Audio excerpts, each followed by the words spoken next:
Thank you. Good morning, Orlando. Good morning, fellow geeks. I actually am a software engineer, I graduated from MIT quite a few years ago in computer science, then drove across country and did my MBA at Stanford, where I worked at a little company called Cisco Systems. There were 400 of us at Cisco. I think 200 understood the internet. And as you see, the internet has disrupted quite a few industries. So I'm going to talk about the future today and some of the technologies that are changing everything. But first, I want to take you back to the past. Anyone from New York? Come on, you can admit it. Okay, good. Can you see this picture? Can you see the details? Can anyone tell me where the car is? This is 1900 Fifth Avenue, New York. Can anyone see the car? Okay, I don't have all day, so I'll show you. That's the car. 1913, can anyone point to the horse? Okay, there is a horse in that picture. And this is disruption, people. When disruption happens, it can happen very, very quickly. And this is not the first time that it happened, but it's happening more and more and more. Let me forward to 1985. In 1985, the then largest telecom company in the world, AT&T, not the same AT&T as now, hired one of the most reputable management consulting companies in the world, McKinsey, and they asked them one question. Now, McKinsey, you may know, they charge millions of dollars just to breathe the same air you do, okay? and then they start working, right? And they asked them one question. How many cell phones will there be in the United States in the year 2000? One question, simple, right? They went off and they did their thing and then they came back with the answer. 900,000. There's going to be 900,000 cell phone users in the US the year 2000. The real number was? They were off by 120x, not 120%. 120x. And these are some of the smartest kids who graduate from the smartest business schools, okay? Let me forward to 2000. Kodak, year 2000, had a pretty good year. 14 billion revenues, 1.4 billion in earnings. 12 years later, they filed for bankruptcy. So here's a question. Why do smart people at smart companies consistently, I'm not talking idiots, I'm talking why do smart people at smart companies consistently fail to anticipate, let alone lead disruptions? And that's the question that I'd like to help you answer and take you into the future with that. And I'll give you 3 reasons, and I'll talk about some of them, some examples. Disruption, how do we think about disruption? Exponential technologies. These are technologies that are going to change everything. And business model innovation. But first of all, let's just, you ask 1,000 people what disruption means, you get 1,002 answers. Let's just give you one answer today. What is disruption? Disruption is basically about creating a new market, and in the process, either destroying an old market like cars did to the horse carriage market, or significantly transforming them. That is what disruption is. And time after time after time throughout history, it's the experts and the insiders who will dismiss the disruptive opportunities. Digital cameras? Nah, that's not going to be a great business. Personal computers? Who would want to own one anyway, right? So the experts are the one who dismiss these opportunities. So let me start with disruption models, 3. The traditional one that we've been using over the last 20 years is the concept of disruption from below. And essentially, it means you start out with off-the-shelf, you put together software, hardware, off-the-shelf products that are initially less capable. So that's what folks in personal computing did. They have less performance than the mainstream markets, but they improve quality and performance and lower costs at a faster rate than what the mainstream market products do. And by doing that over years or decades, they get to disrupt what was before the mainstream market. And the examples are personal computers and digital cameras, and an example now is solar power. So this is disruption from below. And again, you have the experts telling you that, electric light, who would want electric light? I mean, when we close the show, we don't need it. I mean, that's what experts would tell you. One of those experts came from the newspaper industry. Do you remember the print newspaper industry? They were doing pretty great. In fact, even after the internet first burst onto the scene in the mid-90s, they were still growing revenues. So you had people saying, the web, it's cool, it's neat, it's nice. And then, here's what happened. So basically, what was missing was one ingredient at that point in time, and I'll talk about that one ingredient later. Actually, I'll tell you, it's business model innovation, but I'll come back to that later. Now, the second model that I want to tell you about is disruption from above. And you have, does anyone have a Tesla? Has anyone driven a Tesla? You should. Well, it's not about the Tesla. I'll talk about the Tesla in a few minutes, but in general, when you have superior products and services that are more capable than existing mainstream market providers are offering, but their technology cost curve is going down, meaning their costs are going down so fast that pretty soon they're going to basically disrupt, but from above, from expensive.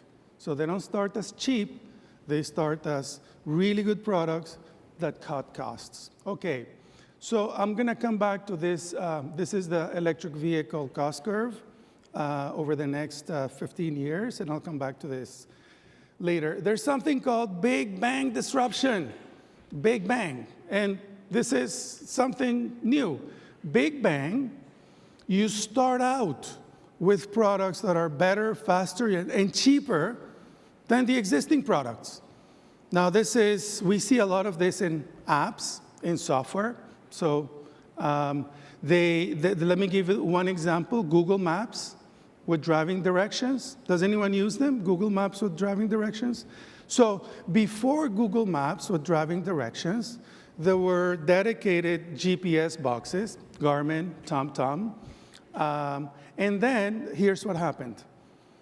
This is the day when Google Maps with driving directions and API came out. Look at Garmin's stock price. Boom, that's it. I mean, from day one, the company was disrupted because Google Maps was better, faster, cheaper from day one. Because we could do software downloads every day, because they were improving the location-based mapping every day, and so on. So this is disruption from above. And the question is, how can new products be better, cheaper, faster, and more customizable on day one? Okay, so I've talked about disruption from below, from above, from Big Bang. This is a salsa dance, right? I mean, we're like, you can be disrupted from anywhere. And that's part of the message.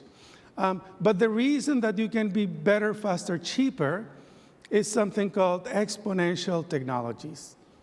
And exponential technologies, you know what they are. I mean, basically, you all make the big bucks because of Moore's law.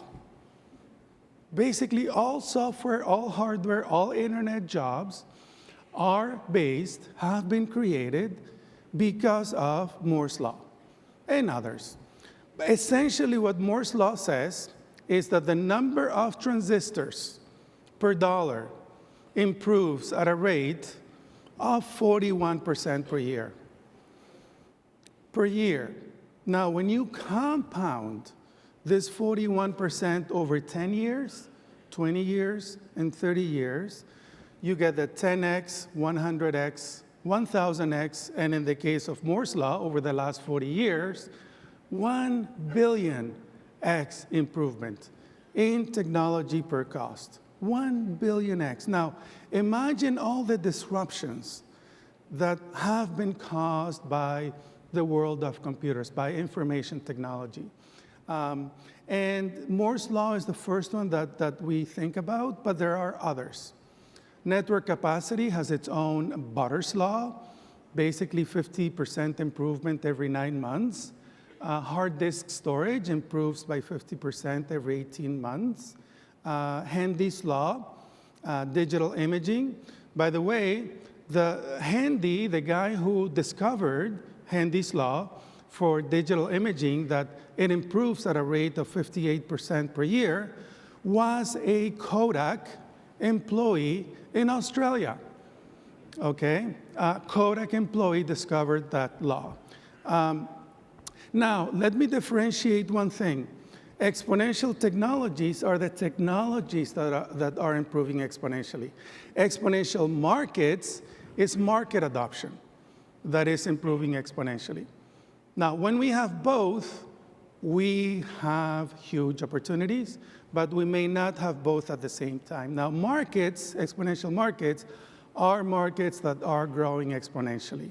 Now, believe it or not, at one point in history, there were 111 internet hosts in the whole world. That was 77. It took 7 years for the first 10x to go to 1,000. Then it took 3 years for the next 10x increase, 1987.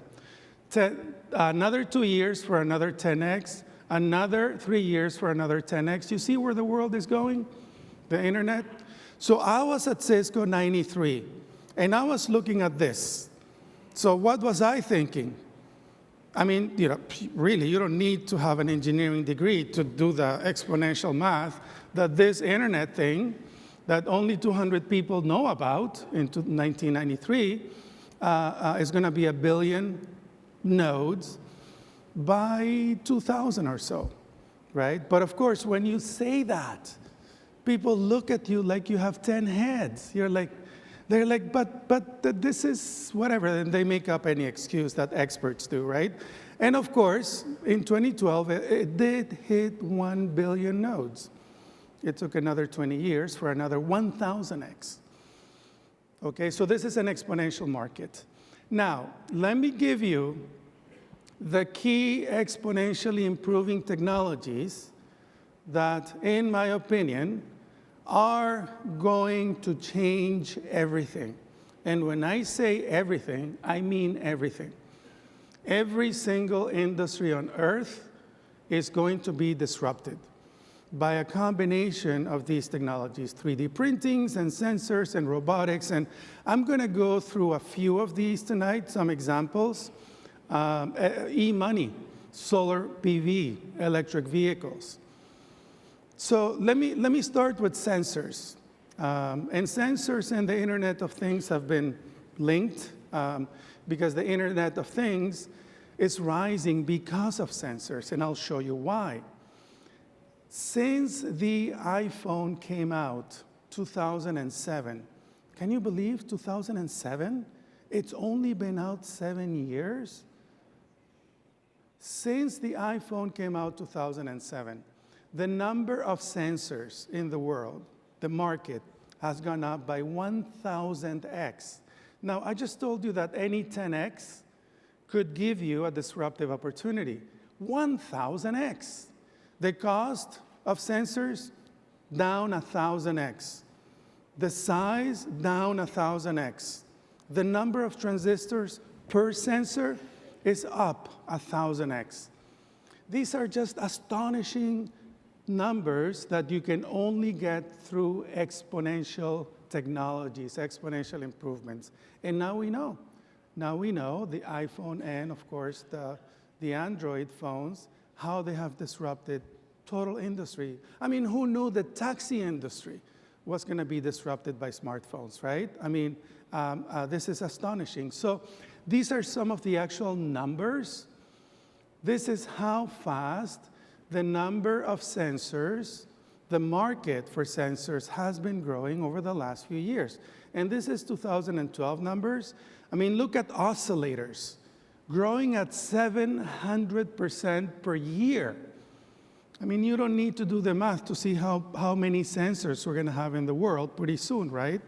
Growing at 300, 700% per year. And in fact, there's a new organization called Trillion Sensor Summit, T-Sensors, that was started last year to precisely look at the Internet of Things and look at sensors and look at standardization and all that good stuff.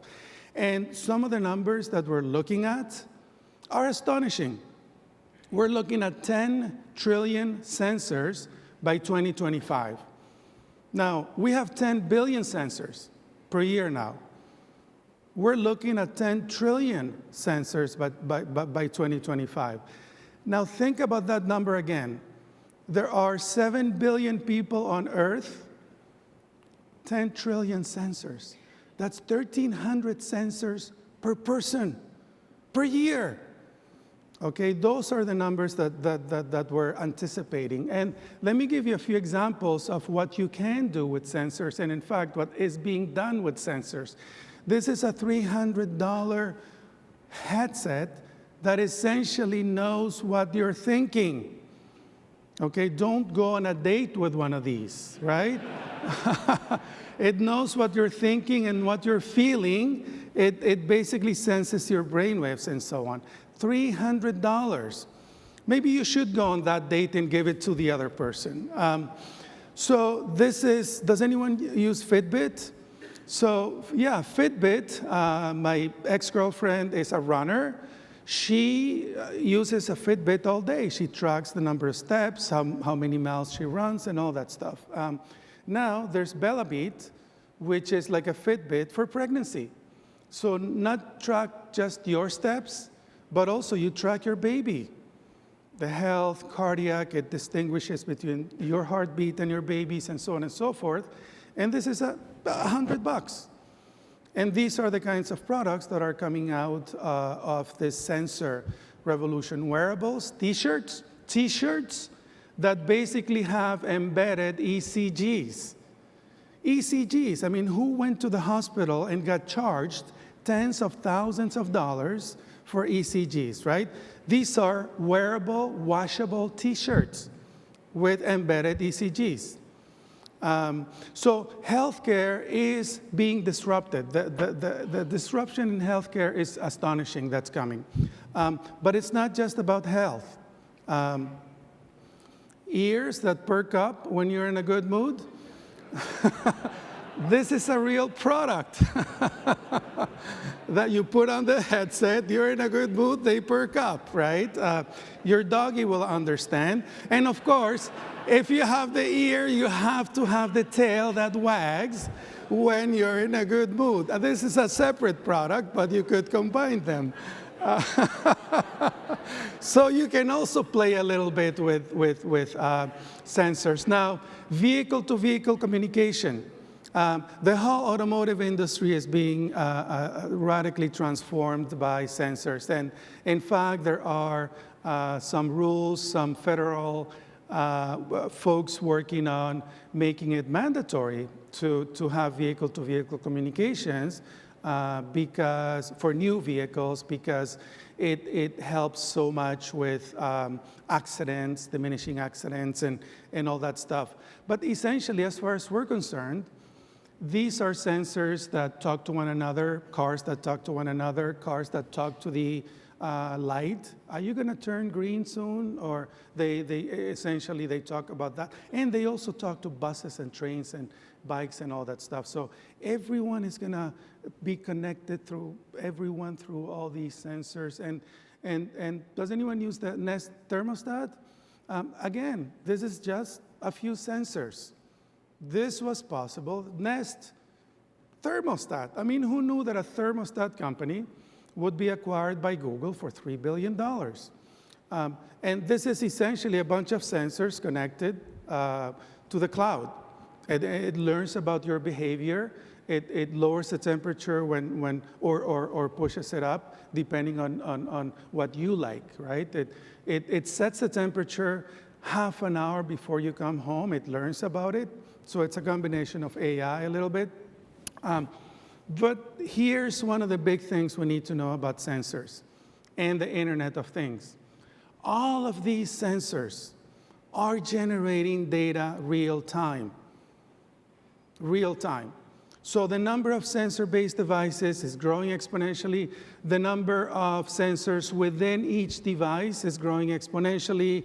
The amount of data generated real time by each one of these sensors is growing exponentially. See where I'm going? The number of connections between all these sensors is growing exponentially. So this is exponential on exponential on exponential on exponential, right?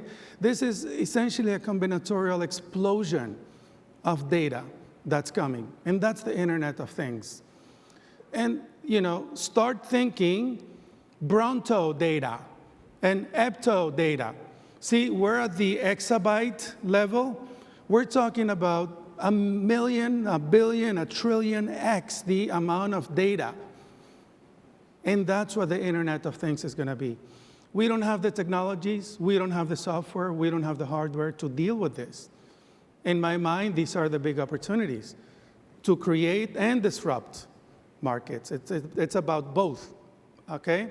Let me show you robotics, another exponentially improving technology, robotics. And what are robots but computers? I mean, if you break it up, a robot, you'll see a bunch of sensors, a bunch of hard drives, a bunch of CPUs, and so on and so forth, right? Let me show you one which you may have seen. It's called Baxter, and it came out of MIT. Essentially, Baxter is a robot that costs around $20,000 for manufacturing. So it does very simple things like packaging things and moving things around and whatnot. And what I want to show you here is the difference between Baxter in 2013 and Baxter in 2014, just 1 year difference. And look at the part count, how it's increasing. So how much faster the same product is just 1 year later. So I'm looking here, part count is going what, 4x, 5x in 1 year, right? 1 year. Now, let's assume that you can keep this exponential improvement going. 3x 1 year is 9x in 2 years, is 27x, and you can do the numbers, right? And pretty soon, we'll have movies about the robot. No, I'm not going to go there. So you can see the exponential improvement in robots. Robots are coming, smart, dexterous, strong. And so part count is going up 3x, just in this one example, okay? That's robotics. 3D printing, another exponential technology that's going to change everything. 3D printing. Did I miss something? Okay. So 3D printing, usually people think toys and jewelry, and in fact, there's a very healthy market for artists and craftspeople who have been designing jewelry using 3D printers, because you, in fact, can do things with what's called additive manufacturing, 3D printing, that you cannot do with normal manufacturing. But in fact, there are 3D printers that are 3D printing you.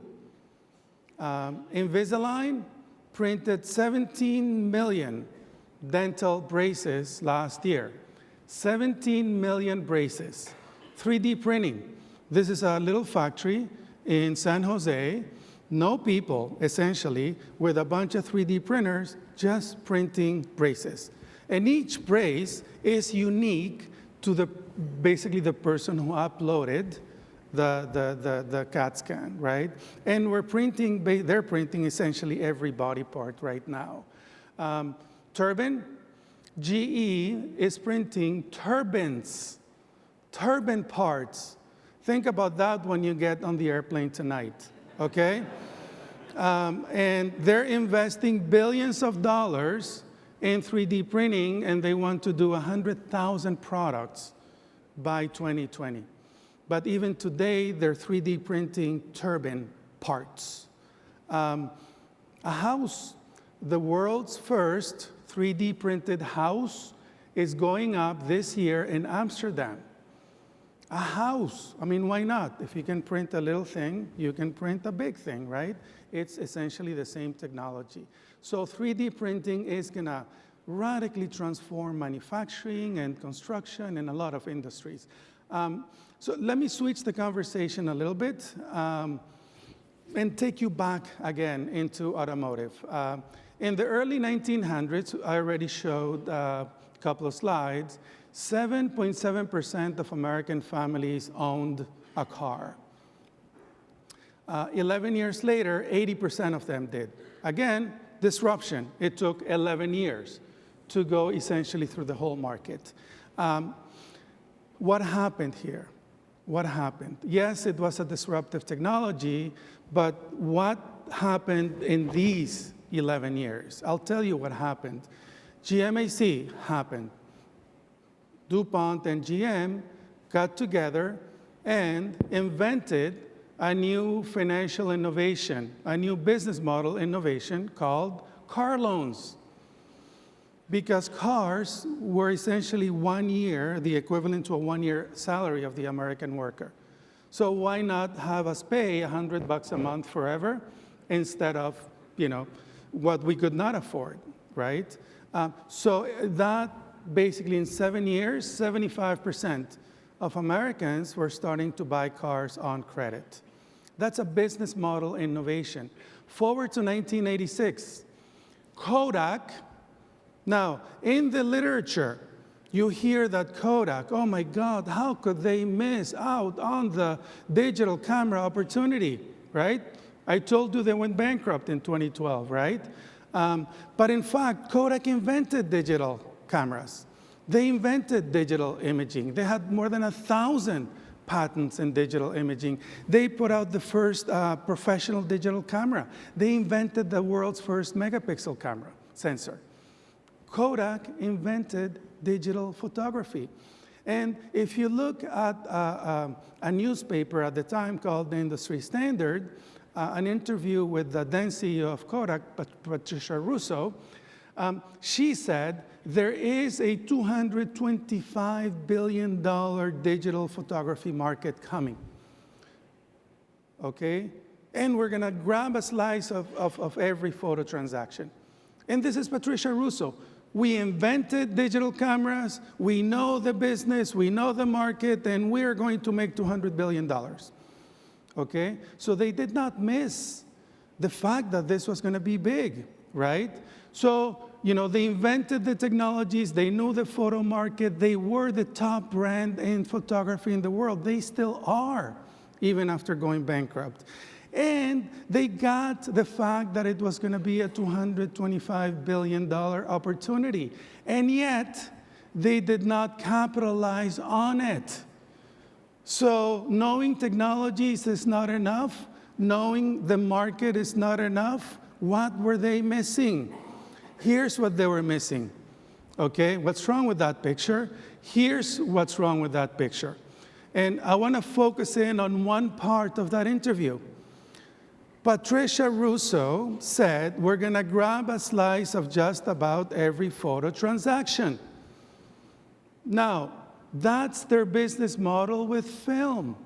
Every time you clicked, you burned film. Every time you process the photo, you use chemicals, you use paper, and so on and so forth. Do you think anyone can grab a slice of every transaction with digital photos? No, not going to happen. The marginal cost of each picture that we take is zero. The cost of uploading it, zero. The cost of storing it, zero. So when the marginal cost, and this is software and data in general, when the marginal cost of something is zero, you cannot do this. So they actually missed out on the new business models that we're going to win in digital photography. I mean, what is Facebook but a photo upload website? Think about it, right? But they don't make money on the pictures, they make money on advertising. And this is one of the business model innovations that came out of digital photography, but Kodak did not make any money doing that. So business model innovation is every bit as important as technology innovation. So let's put this whole thing together. Can we anticipate and lead? Let me go back to the auto industry. So in 2013, the Tesla Model S was named by Motor Trend the car of the year. Not just the electric car of the year, the car of the year. Consumer Reports said, this is the best car we have ever tested, ever, okay? Superior product. But who can afford an electric vehicle, right? It's a little bit pricey. But let's decide if the electric vehicle is disruptive. Because if it's not, no bother going through this exercise. One, I'll give you 3 reasons. I can give you 9. I'll give you 3. One is that the electric motor is 5 times more energy efficient than the internal combustion engine. So your car only uses 20% of the gasoline, the energy in the gasoline, to move the car. The other 80% literally goes up in smoke. The electric motor turns 90 to 95% of the energy in the battery into actual productive energy. The EV is at least 10x cheaper to fuel. So Consumer Reports said that Jeep Liberty, fueling it for 5 years would cost $15,000. $15,000. The equivalent EV would cost $1,500. Now, you know, all this varies with local conditions of electricity prices and gasoline prices, but 10x at least cheaper to fuel an electric vehicle. Now, $1,500 in 5 years is not a whole lot of money, right? It takes, the electric vehicle is at least also, again, a 10x improvement in maintenance. It's 10x cheaper to maintain. You don't have all those parts that you have with the internal combustion engine with the electric vehicle. If you see the EV, if you see it actually naked, the EV is essentially a computer tablet on wheels. So think about the EV and the self-driving car as computer tablets on wheels. They're getting better exponentially, okay? So do we have interesting business model innovations for electric vehicle manufacturers? Yeah, I mean, if we have 10x improvements in operations and maintenance and in fueling, look at what Tesla's doing. Infinite mile warranty for 8 years. That's what Tesla's giving. Infinite. You can drive up to the moon and back several times if you want for 8 years, and you're under warranty. And that's something that internal combustion, that Detroit cannot do because cars break down. Electric vehicles don't. They have 90% fewer parts, and the electric motor lasts forever, pretty much. How about free charging? Free charging. Tesla's offering free charging at Tesla stations. Now, is this going to make them go bankrupt? No. This is essentially $1,500 over 5 years. That's at most what it's going to cost them. Detroit gives actually car dealers $4,000 for every car that they sell. So in fact, if Tesla gave you $1,500, it's still cheaper than what Detroit does. So these are disruptive business models that Detroit cannot possibly compete with. So once they're at price parity, basically the internal combustion engine vehicle is over. Yeah? And how long is that transition going to take? So let's do the numbers. So let's assume 200 miles minimum range for electric vehicles. That's the minimum for mainstream adoption, which means, and I won't take you into all the little numbers, but which means that 2013 numbers, you can build an electric vehicle car that goes 200 miles for $75K. And that's basically what a Tesla Model S costs. However, your laptop batteries have been going down in price 14% per year. So that compounds, right? 14% per year. And those are the same, almost the same batteries that Tesla is using. But investments have increased. The market has increased, which effectively means that over the last 4 years, that exponential acceleration has accelerated. And now, lithium-ion batteries are going down at 16% per year. And if you take that 16% cost curve, right, we're disrupting from above. We start at 75 grand.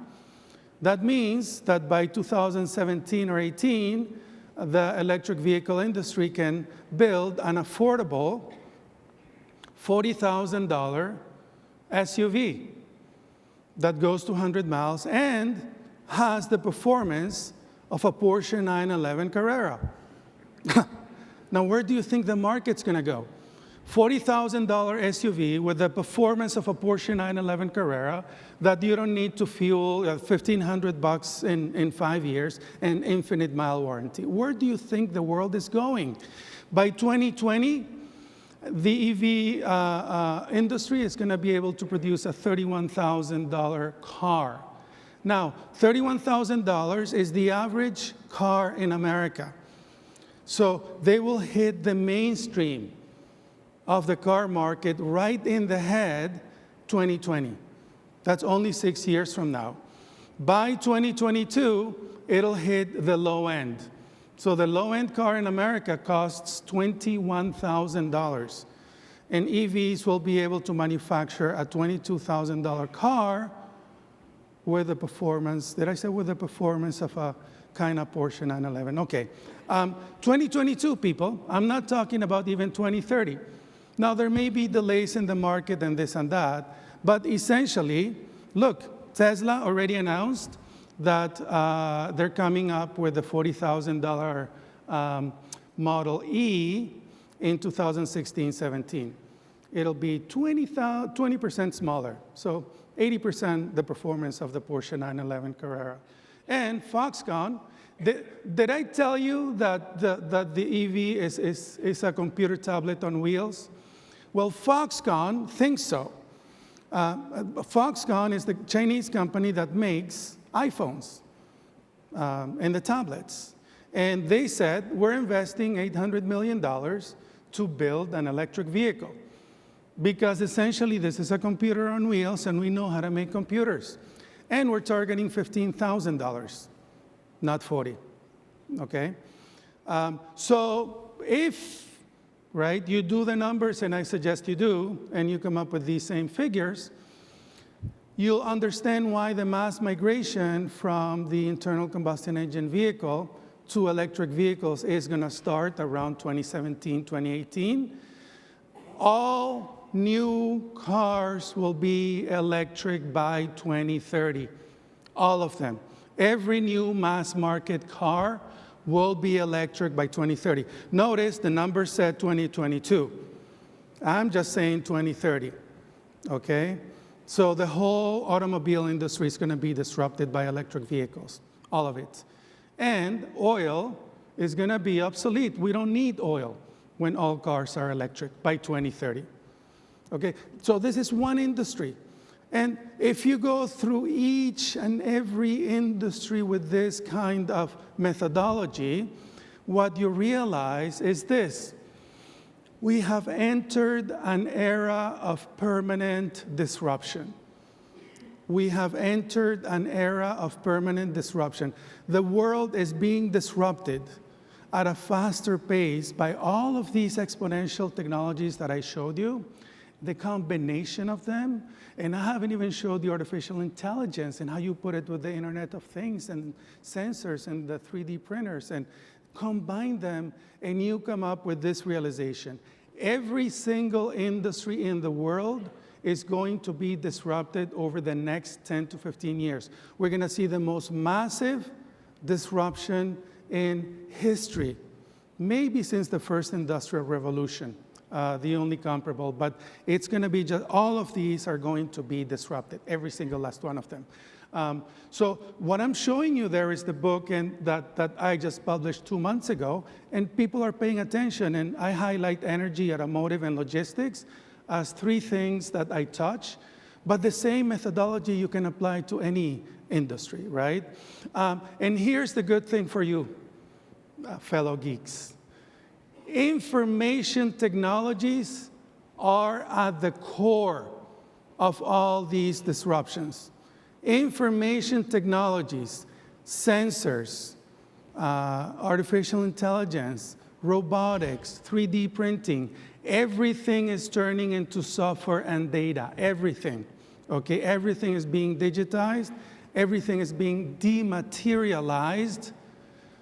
Dematerialized means we go from film to digital, for instance. We go from oil to photons. We're dematerializing a lot of the things, and IT technologies are at the center of all of these disruptions. All of these products, robots, electric vehicles, sensors, everything has to do with information technology. And this is not in the future.